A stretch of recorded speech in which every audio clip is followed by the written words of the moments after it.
Hai semuanya, Assalamualaikum warahmatullahi wabarakatuh. Video ini kami susun untuk memenuhi tugas UAS mata kuliah perkembangan peserta didik dengan dosen pengampu Ibu Nani Sintiawati SPD MPD dan dengan 4 anggota kelompok yaitu Adi Saputra, Alfida Tasya Nurfitria, Putra Catur Pamungkas, dan Desilia Dwi Hidayah. Sebelum mengetahui apa itu perkembangan moral, kami akan mengupas terlebih dahulu pengertian dari perkembangan dan moral itu sendiri. Menurut Purwanti, perkembangan merupakan proses perubahan kualitatif yang mengacu pada kualitas fungsi organ-organ jasmania. Menurut KBBI, moral adalah ajaran tentang baik buruk yang diterima umum mengenai perbuatan, sikap, kewajiban, dan sebagainya. Moral adalah kaidah, norma, dan pranata yang mengatur perilaku individu dalam hubungannya dengan kelompok sosial dan masyarakat.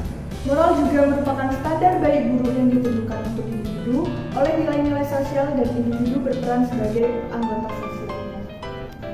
Perilaku moral diperlukan demi terwujudnya kehidupan yang damai, penuh keteraturan, ketertiban, dan keharmonisan.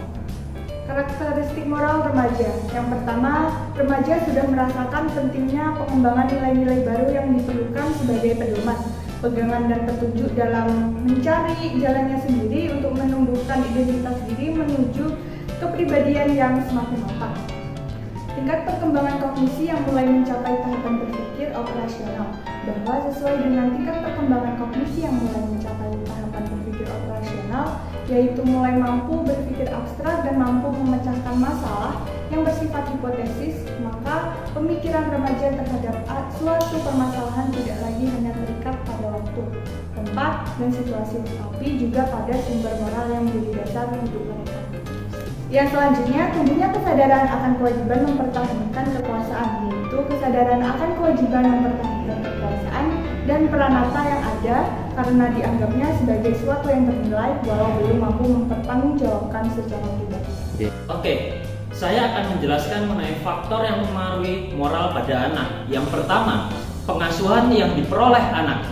Pola asuh orang tua merupakan salah satu aspek penunjang bagi perkembangan kecerdasan moral anak. Karena perhatian, komunikasi, dan kontrol orang tua mendorong anak untuk berpikir sehingga kecerdasan moral dapat tumbuh lebih efektif.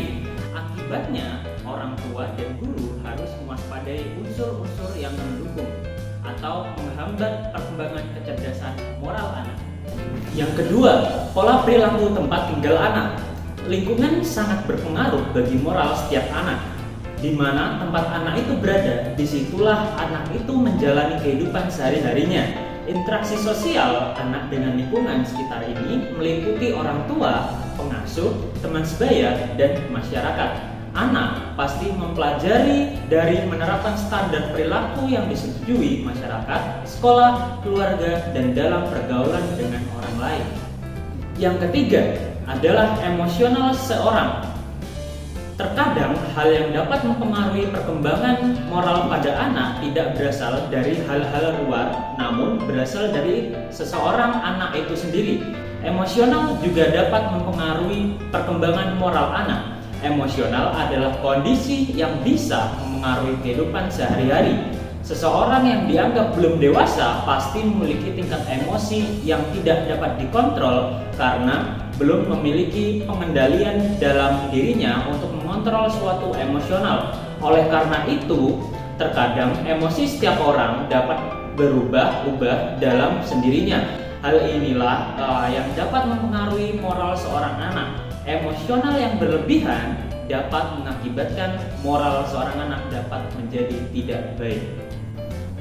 Tokoh yang paling dikenal dalam kaitannya dengan pengkajian perkembangan moral adalah Lawrence Ecclesburg 1995. Berdasarkan penelitian yang telah dilakukannya, Ecclesburg mengemukakan bahwa perkembangan moral pada seseorang itu terbagi menjadi 3 tingkatan, di mana setiap tingkatan memiliki 2 tahapan, sehingga dalam perkembangan moral itu terdapat 6 tahapan. Tingkatan pertama yaitu tingkatan prakonvensional. Tingkatan ini merupakan awal dari proses perkembangan moral anak yang umumnya terjadi pada usia antara 4 sampai dengan 10 tahun. Pada tingkatan ini, anak perlu diberikan pendidikan moral yang baik agar mampu membedakan perilaku moral yang baik dan buruk. Jika pada tahapan ini anak mendapatkan fondasi moral yang buruk, maka kedepannya anak akan memiliki moral yang buruk pula. Pada tingkatan prakonvensional ini terbagi menjadi dua tahapan, yaitu tahapan menghindari hukuman dan juga tahapan keuntungan dan minat pribadi. Tingkatan yang kedua adalah tingkat konvensional, merupakan tingkatan yang paling penting dalam membentuk moral seseorang yang akan mempengaruhi perilaku moralnya hingga dewasa.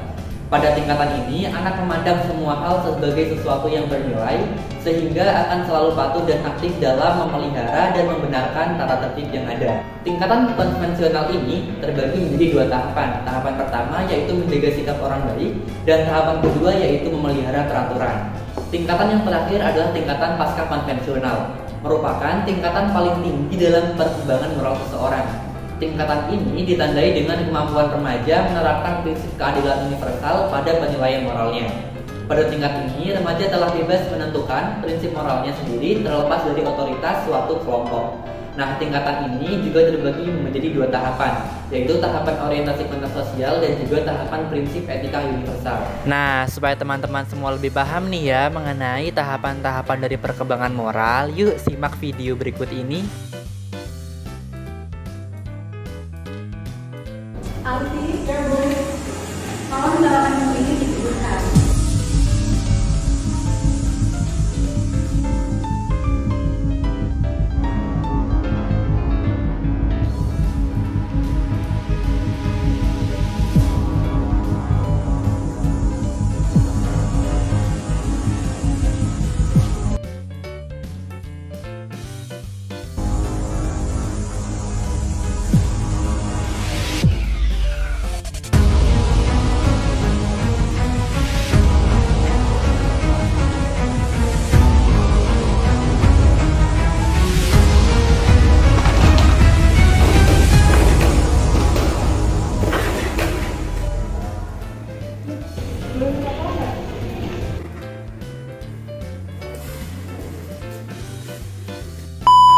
Nah, sesuai dengan tahapan-tahapan perkembangan moral, maka ada 6 kemungkinan yang akan dilakukan oleh Pamung. Yang pertama, Pamung tidak akan menolong Alfi. Hal ini dikarenakan Pamung merasa takut akan mendapat hukuman ketika dia telat masuk kelas. Yang kedua, Pamung akan menolong Alfi dengan harapan Alfi akan memberi Pamung pujian dan suatu saat Alfi akan menolong Pamung ketika kesusahan juga. Yang ketiga, Pamung akan menolong Alfi untuk menjaga sikapnya agar tetap baik dan dia takut jika akan dinilai buruk oleh orang-orang di sekitarnya. Yang keempat, Pamung tidak akan menolong Alfi. Hal ini dikarenakan Pamung berusaha untuk menjaga tata tertib yang ada. Yang kelima yaitu orientasi konteks sosial. Di sini Pamung akan menolong Alfi karena Pamung menjunjung tinggi rasa manusiawi terkhusus kepada perempuan dan juga dia berpatokan terhadap anggapan bahwa menolong itu merupakan kegiatan yang baik. Yang keenam, Pamung akan menolong Alfi karena dia merasa itulah hal yang paling benar untuk dilakukan meskipun nantinya dia akan mendapatkan sanksi dari dosen. Nah, lantas bagaimana sih perkembangan moral di era 4.0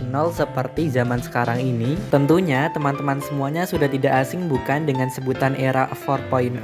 Lantas sebenarnya apa sih era 4.0 itu? Nah, jadi intinya adalah era 4.0 ini merupakan transformasi besar-besaran di bidang teknologi dan internet sehingga memudahkan manusia untuk melakukan berbagai aktivitasnya. Pada era ini, informasi dapat diakses dengan mudah dimanapun dan kapanpun itu. Baik informasi yang positif maupun negatif semuanya bisa didapatkan dengan mudah di internet. Pada era ini, generasi muda mengalami krisis perkembangan moral yang semakin kesini semakin menjadi buruk. Di era ini, para remaja mulai mengalami degradasi atau penurunan moral. Berikut adalah beberapa contoh dari degradasi moral. Remaja atau anak-anak mulai berani untuk membuka situs-situs pornografi yang dalam jangka panjang bisa memicu terjadinya pelecehan seksual karena moral mereka sudah dipengaruhi oleh tayangan-tayangan tersebut. Degradasi moral selanjutnya adalah cyberbullying. Cyberbullying merupakan bentuk perundungan yang terjadi di sosial media di mana korban bisa saja mendapatkan ancaman maupun ejekan yang dapat menurunkan mental si korban tersebut. Hal yang harus dilakukan untuk mengurangi menjamurnya degradasi moral di Indonesia adalah dengan menerapkan upaya-upaya pengembangan moral. Upaya perkembangan moral yang pertama yaitu menciptakan komunikasi. Di dalam komunikasi didahului dengan pemberian informasi tentang nilai-nilai dan moral, tidak hanya memberikan informasi tetapi juga merangsang anak tersebut supaya lebih aktif beberapa pembicaraan dan pengambilan keputusan. Anak tidak hanya harus hanya mendengarkan, tapi juga dirangsang agar lebih aktif. Misalnya, mengikutsertakan ia dalam pengambilan keputusan di keluarga dan pemberian tanggung jawab dalam kelompok sebayanya. Karena nilai-nilai kehidupan yang dipelajari barulah itulah berkembang apabila telah dikaitkan dalam konteks kehidupan bersama. Berikutnya yaitu membentuk kelompok yang masing-masing beranggotakan 10 orang siswa bertemu 2 kali dalam seminggu untuk membahas berbagai dilema moral. Guru harus memberi bantuan kepada para siswa mempertimbangkan beberapa konflik yang sesungguhnya memikirkan cara pertimbangan yang digunakan dalam menyelesaikan konflik moral, melihat ketidakkonsistenan cara berpikir dan menemukan jalan untuk mengatasinya untuk dapat menyelesaikannya. Ketiga yaitu interaksi dengan teman sebaya.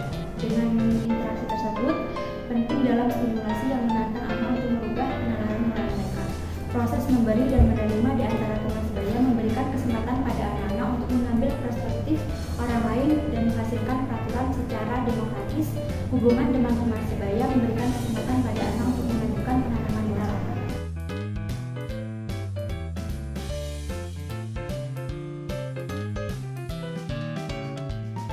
Kami ucapkan terima kasih karena telah menonton sampai akhir. Kurang lebihnya mohon maaf. Wassalamualaikum warahmatullahi wabarakatuh.